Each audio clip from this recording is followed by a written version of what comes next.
This is the Scorecard, where you score the latest sports news and in-depth views. I'm Anton Roxas. On the Scorecard tonight, Norris conquers Hungary in strategy masterclass. McLaren dominates 1-2. F1 erupts over Verstappen-Hamilton run-in. McIntosh makes history. U.S. women break records. And a 12-year-old from China stuns the swimming world. Ancajas delivers thrilling win in Long Beach comeback. Alas Pilipinas claims third straight CV League bronze. Canino shines in the clutch. Meralco Bolts shock the region. Return as PBA's lone flag bearer in expanded EASL. Celtics minority owner buys Connecticut Sun for record $325 million. Boston move in the works. Durán dominates, fires record 103.3 miles per missile. Phillies shut out Tigers 2-0 in historic finish. While in the NBA, Luka locked in as the Lakers seal a $165 million deal for Doncic through 2028. And our sports correspondent Sheila Salaysay reports on Team Liquid Philippines' journey to the top of the MLBB world. All the headlines and more on the Scorecard tonight, the 4th of August. Now, here's our roundup. In a week packed with strategy, surprises, and sizzling rivalries, Lando Norris stood tall, defying convention to deliver a gutsy one-stop win and blow the world title fight wide open. Norris didn't just win, he outsmarted the field. The McLaren star stayed out for 39 laps on hard tires, a strategy even his own pit wall didn't dare to call, and made it work to perfection. Teammate Oscar Piastri on a two-stop strategy closed in rapidly but couldn't pull off a late move. The Australian finished just 0.6 seconds behind in what he described as one of the toughest battles of his career. Piastri acknowledged the difficulty of passing Norris, describing the battle between teammates as clean but intensely competitive. Behind the McLaren duo, George Russell came out on top in a bruising mid-race duel with Charles Leclerc. The Mercedes driver made a decisive late-breaking move to claim third, while Leclerc struggled through the final stint with what Ferrari later called a chassis issue that sapped grip and pace. Leclerc, who started on pole, saw his race unravel following a strategy meltdown, a 5-second penalty for dangerous defending, and the handling problem that dropped him to fourth. And to make matters worse for Leclerc, he was also handed a penalty point on his super license for erratic defending against Russell. Fernando Alonso took fifth, delivering Aston Martin's best finish of the season, while rookie Gabriel Bortoleto scored a career-high sixth for Sauber. But the flashpoint of the race came from a midfield clash between Max Verstappen and Lewis Hamilton. While battling for 11th, Verstappen launched a daring move at turn 4, forcing Hamilton off into the runoff area. No contact, no crash, but plenty of controversy. The FIA investigated the incident after the race but ruled no further action. In their statement, stewards said that there was no contact and the driver of car 44 chose not to attempt to stay on track. Verstappen explained that he had gained momentum on fresher tires and could have stayed tighter, but opted to use the full width of the track on exit when he saw Hamilton had gone wide. In a surprising twist, Hamilton waived his right to attend the stewards' hearing, leaving Ferrari to send a team representative in his place. His post-race interview was equally downbeat, admitting he didn't even remember the incident and suggested a lot is going on in the background that's not great. Seven-time champion qualified 12th, finished 12th, and earlier said he felt useless, even hinting that Ferrari should drop him. At 40 years old and with a contract until 2026, speculation is growing. Has Hamilton hit rock bottom? And away from the racing drama, F2 standout Isaac Hadjar created a viral moment of his own, meeting internet icon Hide the Pain Harold in the paddock. The heartwarming interaction quickly spread across social media, with Hadjar calling it the highlight of the weekend. With Norris scoring his 5th win of the season, McLaren locking out a 4th straight 1-2, and the title chase turning into an all-McLaren showdown, Formula One's summer stretch is delivering drama, brilliance, and intensity on every lap. And with rivalries raging both on and off the track, this season is far from over. From record breakers to rule shakers, Singapore delivered. The 2025 World Aquatics Championships wrapped up with powerful performances, stunning upsets, and a rising star who's not even a teenager.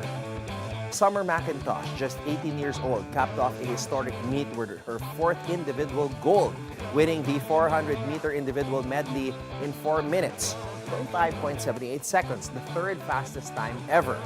She now holds the top 4 times in history, or in the history of the event, and joins Katie Ledecky as the only woman to win 4 individual gold medals in a single World Championships.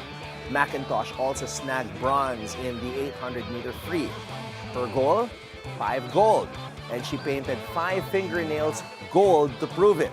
Team USA edged out Australia in gold count, 9-8, topping the medal table for a 17th straight Worlds. And the women delivered in dramatic fashion, breaking their own world record in the 4x100-meter medley relay. Regan Smith, Kate Douglas, Gretchen Walsh, and Tori Husk clocked a scorching 3 minutes, 49.34 seconds, despite many swimmers falling ill with a stomach bug earlier in the week. Francis Leon Marchand swept the 200-meter and 400-meter individual medley for the 3rd straight time, even breaking Ryan Locke's 200-meter IM world record earlier in the week. Tunisia's Ahmed Hawadi swept the men's distant events. Lithuania's Ruta Meilutytė won her 4th straight 50-meter breast world title. But beyond the champions and veterans came a shockwave from a child prodigy. Yu Zidi, just 12 years old, stunned the world in her senior Worlds debut. She finished 4th 3 times, just shy of the podium, before helping China secure bronze in the 4x200-meter relay, making her the youngest medalist in championship history. Her participation, despite a minimum age of 14, sparked debate. German and French athletes questioned the pressure placed on someone so young, while others called her a future legend. So as McIntosh dominates and the U.S. women stand tall, a new wave is already rising. Yu Zidi hasn't just arrived. She's rewriting what's possible at just 12 years old. Bronze never looked this good. Alas Pilipinas proved its dominance over Indonesia once again, powering to its 3rd straight CV League podium finish in thunderous fashion. Alas Pilipinas defeated Indonesia in 4 sets, 25-20, 25-20, 16-25, 25-13, to lock in their 3rd straight bronze in the CV League first leg at Terminal 21, Korat in Nakhon Ratchasima.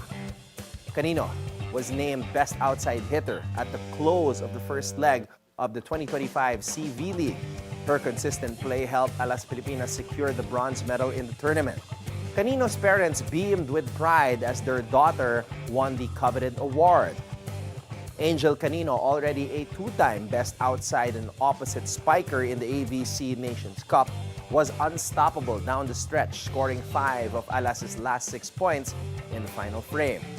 Alas bounced back strong after dropping the 3rd set, with Ea Laure unleashing back-to-back kills and Gia de Guzman faking out the defense with a crafty drop for an 8-6 lead in the 4th. The momentum carried over in the 2nd set, with Del Palomata and Ea Laure combining to build a 22-16 gap, and Canino clinching the 2-set lead with a massive block. Alas did suffer tough losses against Thailand and Vietnam earlier in the tournament, but refused to walk away empty-handed, securing their 5th bronze since the CV League began in 2019. Indonesia, meanwhile, finished winless once again. The next leg of the CV League takes place in Vietnam from August 8 to 10, and Alas Pilipinas will be looking to climb even higher. Jerwin Ancajas is back, and he means business. The former world champion from Panabo City turned back the clock in a stunning U.S. comeback, outpointing Uruguay's Ruben Casero via majority decision in Long Beach, California. Fight night belonged to the pretty boy who dominated the 8-round super bantamweight clash with laser-focused jabs and precision counters. Two judges scored it 80-72 for Ancajas, while the third had it even at 76-76. With this win, Ancajas improves to 37 wins, 4 losses, 2 draws, and 24 knockouts. Casero drops to 13-5. This marks Ancajas' third straight victory after a tough loss to Takuma Inoue in 2024. He's been on a mission since scoring a DQ win over Sukpas Reed Pontiac, then blasting Richie Mepranum in 2 rounds earlier this year. And here we go again. The Meralco Bolts are charging back into battle, ready to light up the court as the Philippines' sole representative in the East Asia Super League. For the third straight year, Meralco will carry the PBA banner in the regional showdown, this time in a bigger, badder 12-team edition of the EASL. The Bolts debuted in 2023 alongside TNT but fell short with a lone win in 6 games. Now, with the field set and the stakes higher than ever, Meralco is drawn into Group B with the Macau Black Bears, Ryukyu Golden Kings, and Taoyuan Pawan Pilots. Action tips off on October 8th with a new format that sees the top 2 teams in each group advance to a do-or-die round of 6.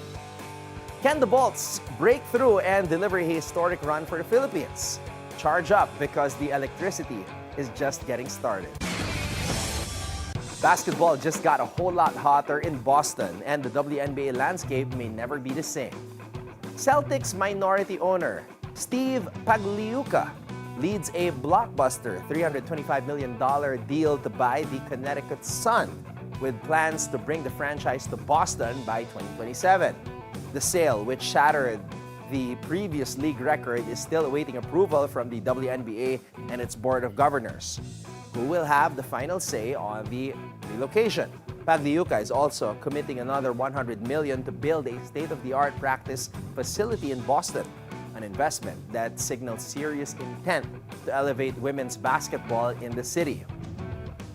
The Sun, currently owned by the Mohegan Tribe since 2003, made history as the first team to be run outside the NBA ecosystem and even turned a profit. But with the entire starting 5 gone and a dismal 5-21 record this season, the franchise is clearly ready for a reset. The Sun have been a model of consistency, making the playoffs in 16 seasons and hosting games at TD Garden in each of the past 2 years, including a blockbuster showdown with rookie sensation Caitlin Clark and the Indiana Fever this July. With the WNBA experiencing unprecedented growth, this move could ignite a new era in Boston sports and place the city at the center of the women's basketball universe. In Major League Baseball, Philadelphia fans were left breathless as the Durantula struck with venomous velocity and etched his name in history. In just his second outing wearing the Phillies uniform since coming over from the Minnesota Twins, Jhoan Durán electrified the crowd at Citizens Bank Park, firing a 103.3 mile-per-hour bullet to set a new ballpark record for the fastest pitch ever thrown. The All-Star victim, Riley Green, could only foul it off on a 2-2 count, but Durán wasn't done making history. One pitch later, boom! 102.5 mph laser, strike 3, game over. The roaring crowd erupted as Durán sealed a 2-0 shutout over the Detroit Tigers and cemented his status as Philadelphia's newest closing nightmare. The spectacle began with his signature entrance, complete with haunting bell chimes, flames, and that infamous creepy spider digital animation, a nod to his terrifying nickname, the Durantula. But this wasn't just theatrics, it was power, precision, and pure panache. He closed out with a 5-4 win with a perfect ninth. After 2 quick groundouts, Durán unleashed 5 straight fastballs over 101 mph to Green, before delivering the final blow. His season ERA now sits at a staggering low 1.93. In a postseason where every pitch matters, the Phillies may have found their ultimate weapon. Jhoan Durán, or Johan Duran, isn't just a closer, he's a game changer. And if this is just the beginning, the rest of the league should be on high alert. This is not a drill. Luka Dončić is officially here to stay, and Laker Nation just got a whole lot louder. In a blockbuster development that's sending shockwaves through the NBA, the Los Angeles Lakers have locked in their superstar for the long haul. Doncic just inked a monster 3-year extension worth a whopping $165 million. Yup, you heard that right. The Slovenian sensation is officially a Laker until 2028. Lakers president Rob Pelinka couldn't hide his excitement, calling Doncic one of the game's most transcendent players, praising his dominance, passion, and unmatched presence on the court. Doncic, who arrived in Hollywood via a stunning trade from Dallas earlier this year, says this is just the beginning. Luka Dončić expressed gratitude for the love from the organization, his teammates, and the fans, saying they're building something special and that he's all in to bring another title to Los Angeles. Since his February arrival, Doncic started 28 games for the Lakers, averaging 28.2 points, 8.1 rebounds, 7.5 assists, and 1.3 steals per game. In short, he's been nothing short of spectacular. Now, under his old contract, he could have hit free agency in 2026, but now, that future's been erased, as Luka is locked and loaded in purple and gold. A new era has begun in LA, and it's spelled L-U-K. And here's your daily dose of sports lingo. What's that quick leg move called in Taekwondo that looks like a fake kick but sets up a real strike? It's called a pump, a popular sparring lingo in Taekwondo. The pump is a sharp, fast leg motion that mimics a kick, but doesn't make full contact. This deceptive move is used to confuse opponents, test their reactions, or create an opening for a powerful follow-up kick. Now, a well-timed pump can throw off an opponent's defense, set up a combo, or even force a mistake that gives you the advantage. Mastering the pump means mastering the mind game behind every kick. Now it's time for our off-court buzzer. The Beast is back, and he's not hunting for gold. He's hunting John Cena. After more than a year in exile, Brock Lesnar made a jaw-dropping return to WWE at SummerSlam 2025. Not to challenge Cody Rhodes, but to launch a brutal ambush on 16-time world champion, the 17-time world champion, John Cena. Moments after Rhodes reclaimed the undisputed WWE Championship on a punishing street fight over Cena, the lights dimmed, the arena erupted, and Lesnar's fury lit up the ring. Lesnar has kept a low profile since his 2023 SummerSlam loss and was noticeably absent from the 2024 Royal Rumble amid controversy surrounding the Janelle Grant lawsuit involving WWE's former leadership. Now, while Lesnar was named in the report, the company maintained silent until now. But last night proved Brock is never truly gone. SummerSlam may have crowned a new champion, but it also unearthed a beast.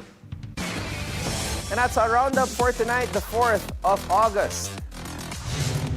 When we return, our sports correspondent Sheila Salaysay reports on Team Liquid Philippines' journey to the top, ending champs SRG.OG in the MSC 2025 Grand Finals, ending the Philippines' 2-year title drought.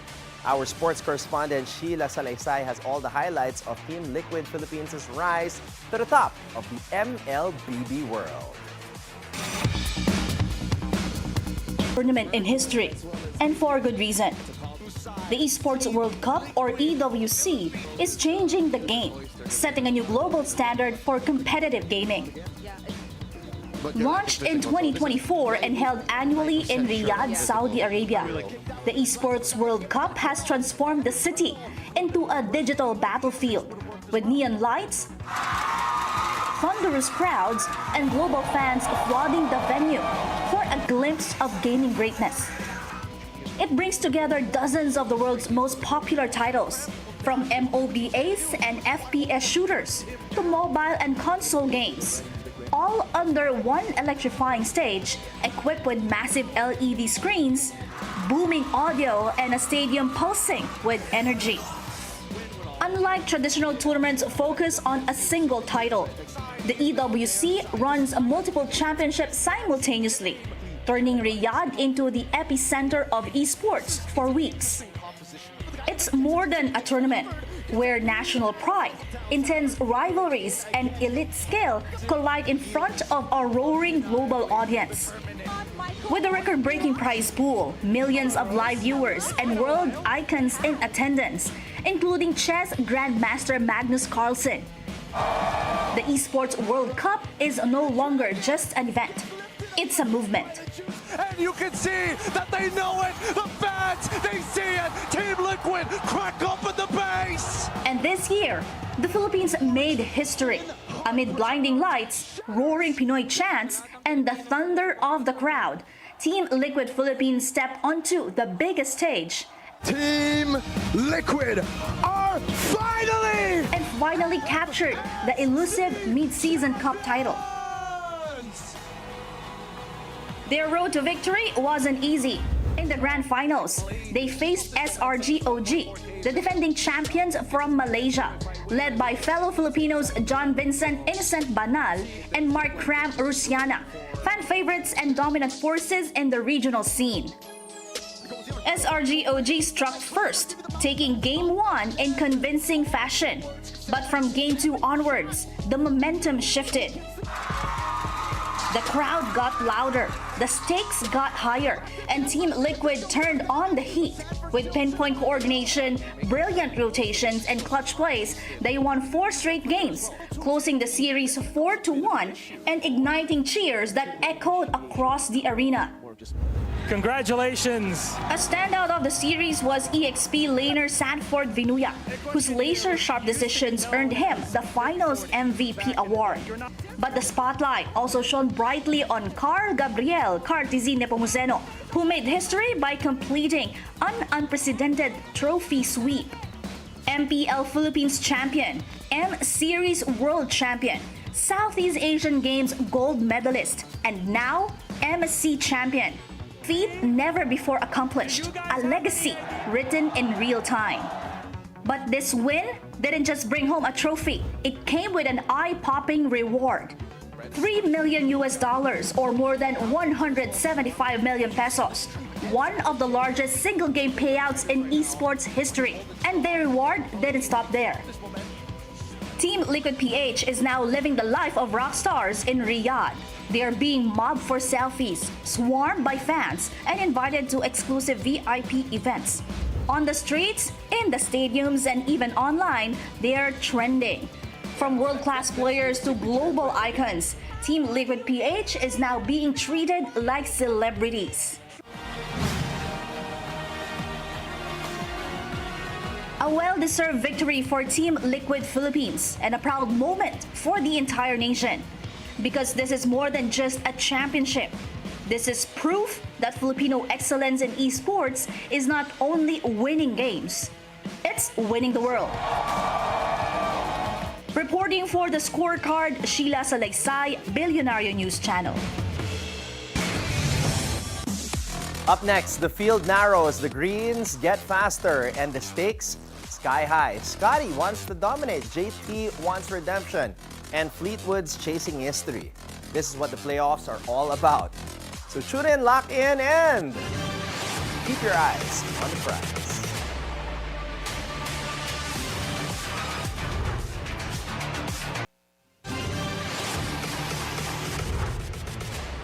Welcome back to the Scorecard. It's time to keep your eyes on the prize. All right, let's go over here. Let's talk about golf. Because Memphis is ready. TPC Southwind is set. And the road to the Tour Championship officially begins. This is the FedEx St. Jude Championship, the first playoff event of the PGA Tour season. Now, only the top 70 made it to Memphis, and after 4 rounds, only 50 survived to the BMW in Baltimore. This is where legacies start. And this is also where pressure builds. So let's start at the top. Scottie Scheffler, the reigning FedEx Cup champ. 2 majors this year, the most dominant player on earth. And if you're asking me, it's his title to lose. He's striking it better than anyone. He's calm.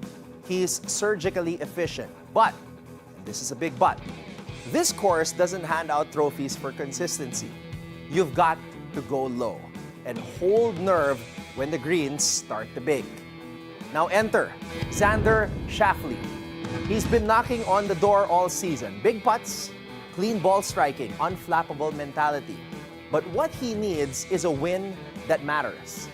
A playoff win. And right now, this is his chance. And look out for Justin Thomas. He's been lurking. Not dominant, but he's peaking at the right time. You can feel it. The swing is coming back. And when JT's in rhythm, he's box office. Now, let me tell you who I can't stop watching. Ludwig Åberg.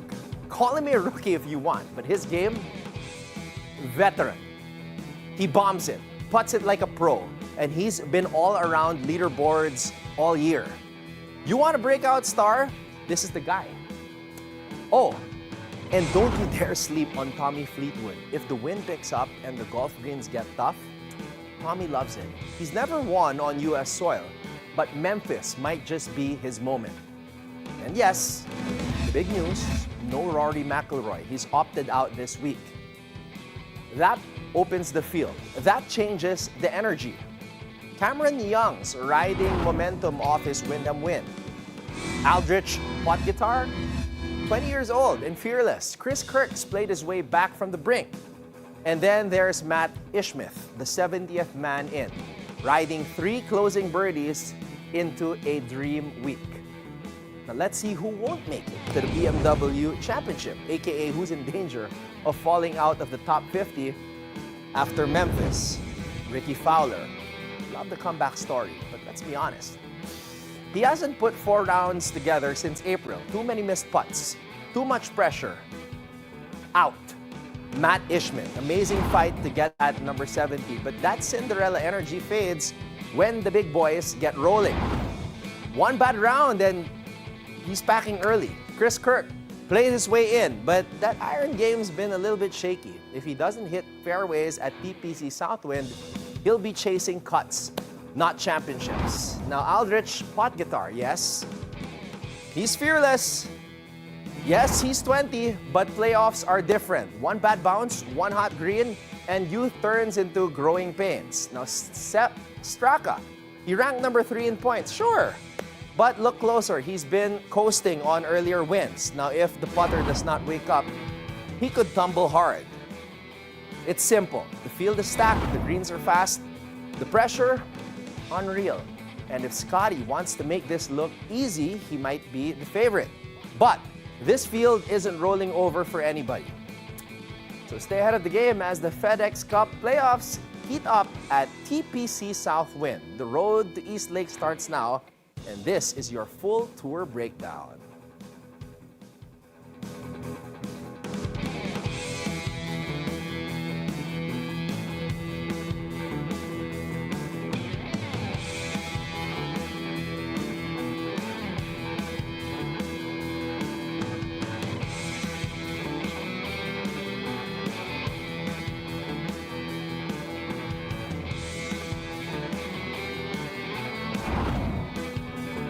Playoffs start now. The margin for error is gone, and somebody's going to make a statement this week in Memphis. And that's a wrap for our playoff preview. Scheffler's looking to make a statement, but the challengers are coming fast. The stage is set, the cut line is looming, and every swing matters. So tune in, lock in, and keep your eyes on the prize. Before we go, think on this.